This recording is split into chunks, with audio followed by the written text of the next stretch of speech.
তো বন্ধুরা দেখো, ফাইনালি কিন্তু গাড়িতে বসতে বসতে এসে পৌঁছালাম কৃষ্ণনগর। আর কৃষ্ণনগর চলে এসেছি, এখন খাওয়া দাওয়া করবো। কারণ কি সেই সকাল টাইমের পরেই বেরিয়েছিলাম বাড়ি থেকে, টিফিন করেছিলাম মাঝখানে রাস্তাতে, সেটা আর শেয়ার করা হয়নি তোমাদের সাথে। আর এখন ভাত টাত খাবো, কারণ দুপুর হয়ে গিয়েছে।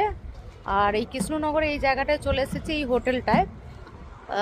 কৃষ্ণনগর বিখ্যাত শঙ্কর মিষ্টান্ন প্রতিষ্ঠান, হোটেল অ্যান্ড রেস্টুরেন্ট।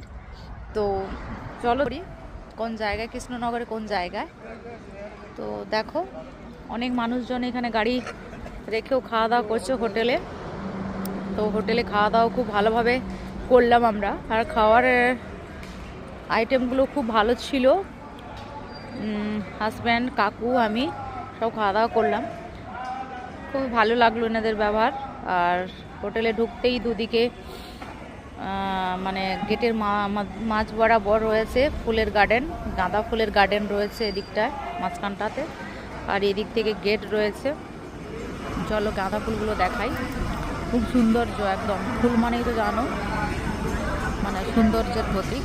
তো যাই হোক, হোটেলটা এত বড় প্লেস, ভেতরে একসাথে অনেক মানুষ বসে খাওয়া দাওয়া করতে পারবে, সেরকম ব্যবস্থা আছে, খুবই ভালো।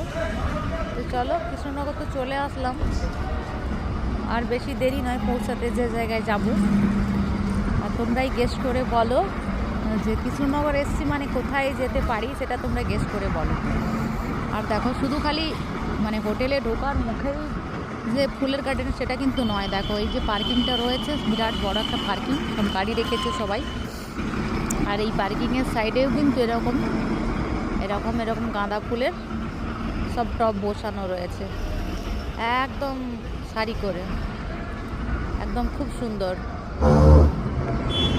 আর তোমরা সাথে থাকো, পাশে থাকো, এরপর অনেক ভিডিও আসতে থাকবে, অনেক নতুন রিলসও পেয়ে যাবে তোমরা, কারণ নতুন জায়গায় যাচ্ছি।